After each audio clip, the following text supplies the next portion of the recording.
Hello everyone, I am Tessellating Hexagons. Today's the 27th day of VEDA because it's the 27th of April, and it is, if I can just look at my calendar, a Monday. And of course I knew it was a Monday, even though, I will say, today does feel like a Tuesday. In my defense, I will say that. But yesterday was Sunday, so by process of elimination, it has to be Monday today, which means it's time for the last part of my Eurovision Top 40 for this year, or at the very least how I feel about the songs before the show. I mean, my opinions are probably going to change during the shows and after the shows, so what I've been saying in these videos isn't my absolute final thoughts, they're just how I feel at the moment before the show. And well, for those of you who've been following this mini-series up to this point, you already know what the bottom 30 are, so you'll know by process of elimination who these top 10 are, but not the order in which they appear. And to those of you who are just joining me now to find out my top 10, well, I'm not going to spoil it for you. I'm just, if you don't know my bottom 30, then, if you want to go into this blind, that's fair enough. I mean, there are links in the corner of the screen in the first and last 10 seconds of the video for you to go back and check yesterday's video and last week's video, and then tomorrow there'll be ones for the next. You know how this works, and if you don't, it doesn't particularly matter. But yes, so my top 10 for this year's Eurovision, starting at number 10, and I will say this top 10 is so insanely close. The higher up you get, the closer these are, and the more interchangeable they are in which position they're in.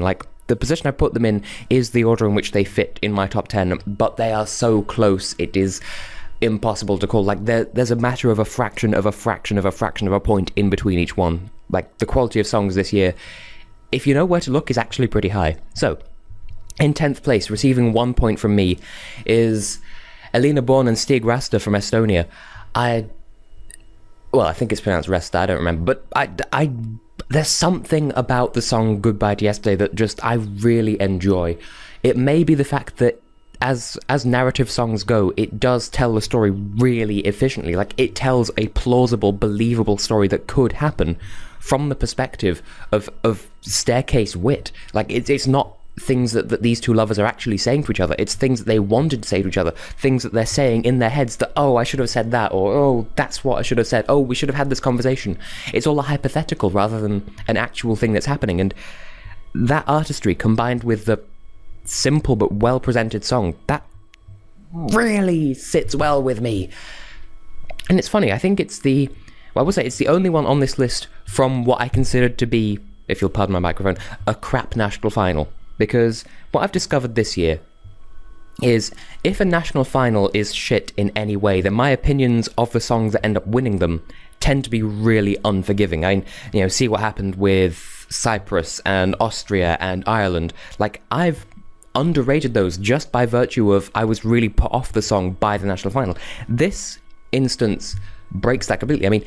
HD Lal wasn't necessarily bad, it's just it was full of awful songs. But this is one of the ones that was not awful. This was, I think, one of two, good songs from the national final, and, it was right to have won. And it's right to be one of the favourites to win Eurovision overall, because, like I said, it's a work of art, but I can't spend all video just gushing over them. So, in 9th place, getting 2 points from me, is the adorable couple from Lithuania. And this has always been high on my list since when they announced the song, and then when they announced the artist performing it, it just got a bit higher on my list because they're such a cute and believable couple. Once again, it's an instance of a really, really well presented story. Maybe it's not as gritty, real world plausible as Estonia, but it's an ideal, and it's adorable, and it's so cute, and it's just lovely and fun. It's a harmless little happy song about love, and I know there are some people who are spinning in their not graves because they're alive about, oh, it's too happy, oh, it should be in the junior contest or some stupid shit like that. It's a cute, happy song. Just, back off, leave it. It's cute and fun and happy. In 8th place on the list, receiving 3 points from me, is the very loquacious and eloquent Anne-Sophie from Germany. Now, if Andreas Kummert hadn't done what he did in the national final, if they'd sent him instead of Anne-Sophie, then I probably wouldn't rate the song as highly because I wasn't a fan of his song Heart of Stone. But Black Smoke, I'm very much a fan. I do like that sort of cool, moochy kind of song. And I like the way it's written because for what, like, I'm not just, my top 10 isn't just songs that had artistic appeal or something. Just this song, I love the way it's written. It's really beautifully well written. The lyrics are just masterpieces, because the whole song is about a failing relationship, but read through the lyrics, she does not say the word love at any point in the song, and that's really clever, because in the chorus she says, you know, it's too hard to say 3 words. She's referring to the words I love you, but she doesn't say love at any point, and so it's brilliant and clever and genius, and it's also a really catchy and cool song, so, you know, bravo Germany. And thanks to you lovely people who have been leaving comments on my videos, I have been made aware that she is of German descent. I think both her parents are German, she's German, but she spent a lot of time in London. I think she was either raised there or spent some time there, so that's why she's so good at English.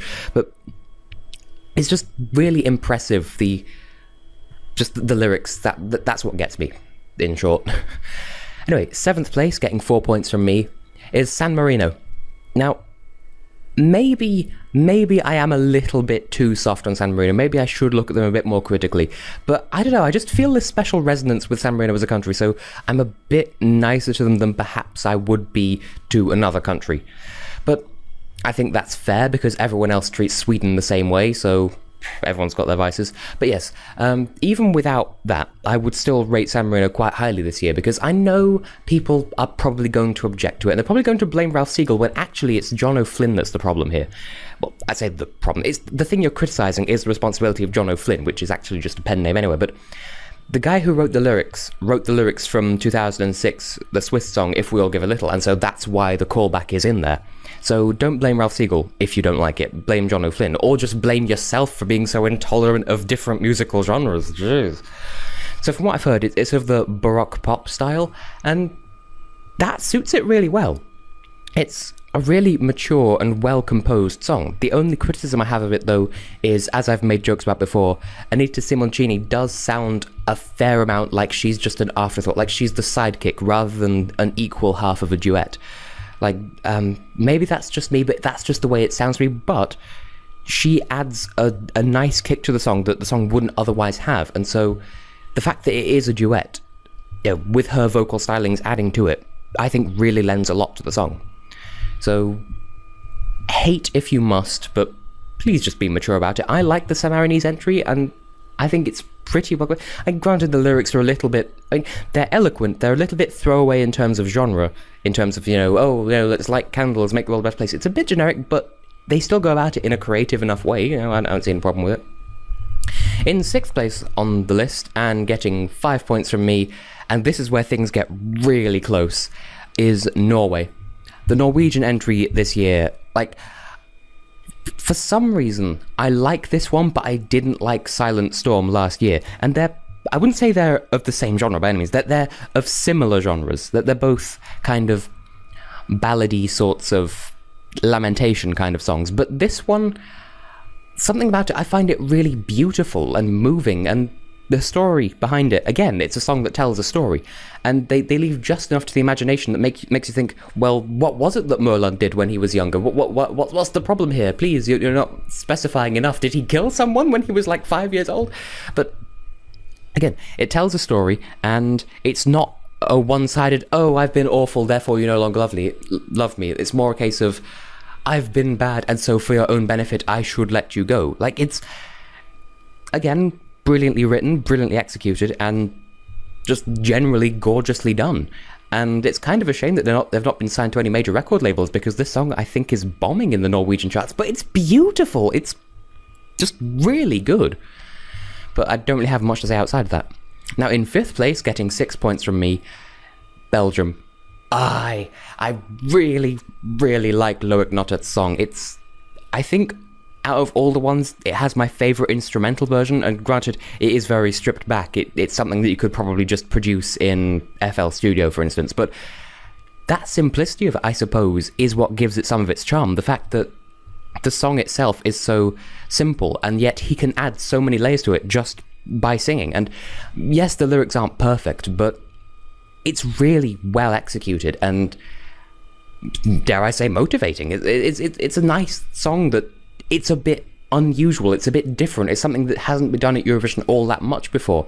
And so this year does seem to be a little bit of the rise of the indie style, and I welcome that, because I've said before, Lyric Notta does sound a little bit like Lorde in his style, but that may just be this one song, we shall see. But I love what he's done with it. I mean, I like Lorde's music, so if we can have anything even resembling Lorde in the contest, then so be it. I'm more than happy for it.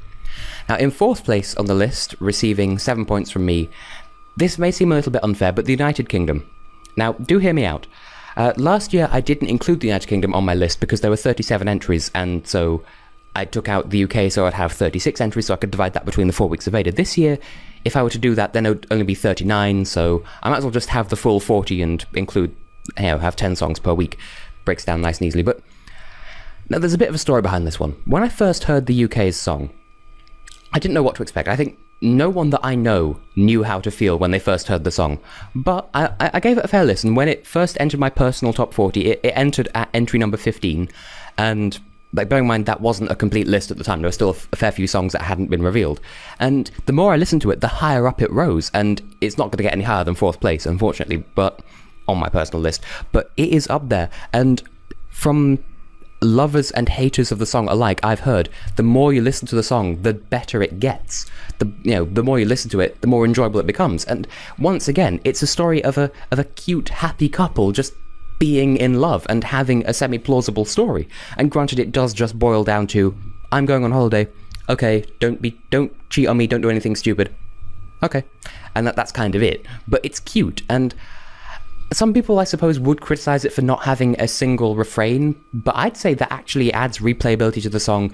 It makes it seem like it's harder to get sick of the song, and that's funny because some people might call it nauseatingly upbeat or whatever, but it isn't repetitive. It's a fun little experience, and maybe it's a step in the wrong direction for Eurovision, but I think it's nice. It's something a bit less serious, but without that piss-takey edge that the UK is usually known for. Maybe it's a step back from Molly Smitten Downs, but it's a nice little excursion. I think it's fun, and I think their live performance on the night will surprise a lot of people, although their place on the scoreboard may not. That remains to be seen. But I like it, it's fun. Now, the top three. In third place, receiving 8 points from me, is Switzerland, another indie-feeling song that I really approve of. This, I think, was the only properly decent candidate for Eurovision from their national final, or at least the top 6 thereof. Now, that's not to the discredit of the other songs, it's just this one was the only one that sounded like, yes, this must go to Eurovision at the expense of the rest. None of the others made me feel that way. And once again, this is a song that has improved over time, except the difference with this one is it's a case of they've revamped the song about twice, and they've given it a bit of a kick, and they've made it just brilliant. There are aspects of it that I can't quite explain why I like it. It's something that resonates with me, and it's just really good. I'm not even sure what else to say. Melanie Renee seems like a nice person. I'll be very surprised if Switzerland don't make the final this year, because Time to Shine, it's just brilliant. And I suppose you could say, oh, just stealing the theme of the UK's song from 2009, but considering I made that up off the top of my head, you'd have to be a bit more... that's not enough of a case against this song. If you don't like this song, then the problem's entirely you. Second place, and receiving 10 points from me, is the little island of Malta. I've heard a lot of people say that of the two Warrior songs, they prefer Georgia. Why? Did you even listen to the Maltese one? It's brilliant.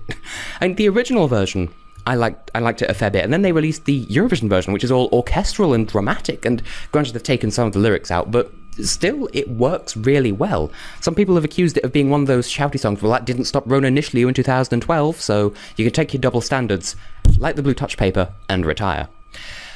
So, yeah.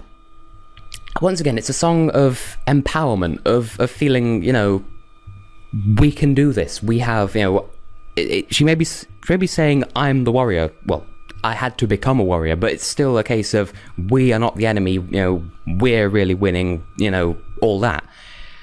So it's well written, it's well orchestrated, it's well performed, and again, the final will be very much remiss without it. and I don't see why people prefer the Georgian one, because the Georgian one is a throwaway pop song with no lyrical meaning. Like, the Georgian song, if you, like, it's incredible. They've managed to go 3 minutes without conveying any sense of meaning whatsoever. The Maltese song, on the other hand, is all about storytelling, world building, building up rapport with the audience, and just blowing me away with her vocal capacities. It's really impressive. I don't see why people don't like this one as much as the other one. It's a bit insulting, really. But that just leaves one country on the top 40 that I can give my 12 points to. And if you watched my original reviews of this year's songs, then this shouldn't come as any surprise to anyone. My 12 points go to the beautiful Bojana Staminov from Serbia. Now, I will admit, I preferred the Serbian language of this version of the song. I preferred Ceo Svet je moj, but Beauty Never Lies is, considering it's Serbia's first ever fully English entry in the contest, it's a brilliant note to start, that tradition on. And I prefer when they sing in Serbian, just as a general rule, just because, I feel kind of, I feel guilty, sort of passively for, we don't feel compelled to sing in English, but it's her choice. She thinks that English is beautiful, she wants to sing in English, that's fair enough. So, it's the one that epitomizes this idea of empowerment, this idea of, don't be down on yourself, because beauty takes many forms, but it never, it's not a bullshit thing, You might feel bad, but, everyone has some element of beauty, either externally, internally, whatever.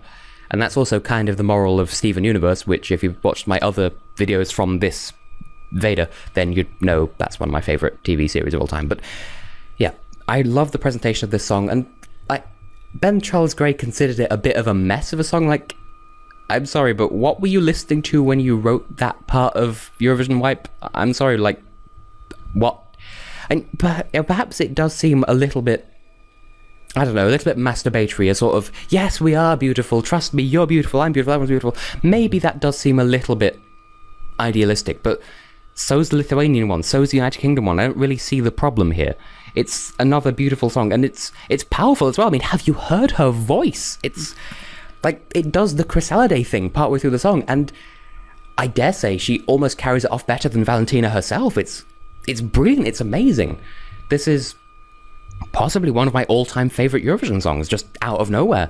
And I hope Serbia really does well, because this song, it gets my 12 points and my approval and all of my everything. Although I don't think it'll win, purely because there are other songs that are hyped up more than this one, but still, brilliant song. If you haven't heard it already, give it a listen. If you didn't like it, give it a try. So, yeah. That's my top 10 from this year's Eurovision. That's Estonia, Lithuania, Germany, San Marino, Norway, Belgium, the United Kingdom, Switzerland, Malta, and of course, Serbia. So, I have been and will continue to be Tessellating Hexagons, and I will see you in whichever of my videos you happen to watch next. My next Eurovision videos will be the day before and the day of the semi-finals and the final. So, see you then if that's what you're here for, and otherwise see you in the next video of mine that you happen to watch. Goodbye.